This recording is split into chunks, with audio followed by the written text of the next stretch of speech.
Halo semuanya, kembali lagi nih di podcast kita. Aku Claudia. Dan aku Aura. Hari ini kita mau bahas sesuatu yang sering kita temuin dan kita takutin juga nih, yaitu matematika. What? Tapi tenang dulu, kita nggak langsung ngomongin rumus kuadrat kok. Kita mau ngobrol tentang hal penting nih.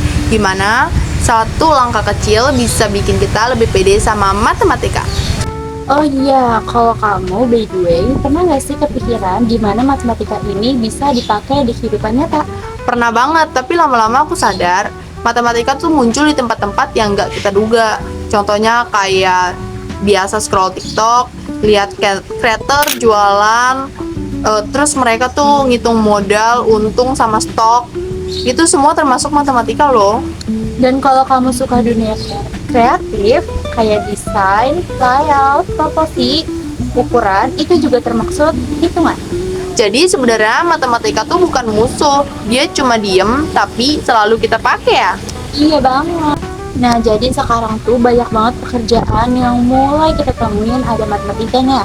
Contohnya itu kayak editor. Mereka kan perlu yang namanya ngatur timing, frame rate, angle, sama pokoknya banyak, dan di situ tuh ada hitungannya.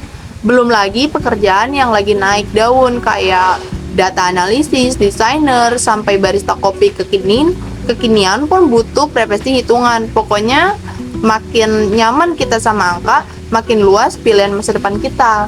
Tapi kalau masih takut sama matematika, gimana tuh? Mulai dari satu soal sederhana setiap hari, bener-bener satu aja. Karena otak itu kayak otot, kalau dipaksa banyak sekaligus capek, tapi kalau pelan-pelan jadi kuat tanpa sadar. Dan yang paling penting itu jangan bandingin diri kita sama orang lain ya. Kita ini mengerjakan satu soal mungkin terasa kecil, tapi sebenarnya bisa aja jadi titik balik percaya diri kita loh. Oke, kita share 3 strategi yang menurut kita efektif nih. Yang pertama, bikin catatan versi kamu sendiri. Bukan catatan cantik, tapi catatan yang kamu ngerti. Walaupun berantakan, yang penting paham sendiri. Yang kedua, gunakan timer 10 menit. Set timer, fokus 10 menit aja. Habis itu boleh istirahat. Teknik ini bikin belajar nggak terasa berat. Yang ketiga, bilang keras-keras apa yang kamu pahami. Ngomong sendiri atau ke teman-teman. Dengan menjelaskan, otak kita otomatis lebih paham. Dan kalau masih salah gimana? Tentu wajar dong. Kalau salah itu buktinya kamu belajar, bukan gagal ya. Jadi matematika itu bukan cuman soal angka, tapi soal nyiapin cara berpikir yang bakal kepake selamanya.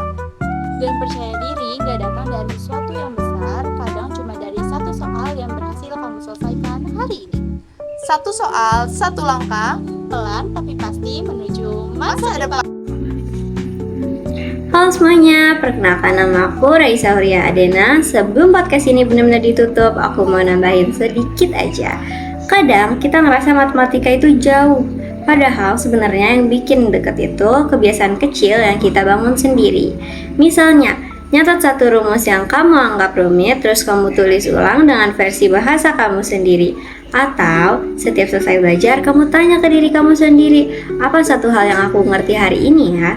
Sesederhana itu, tapi efeknya besar banget dan buat ningkatin kepercayaan diri kamu.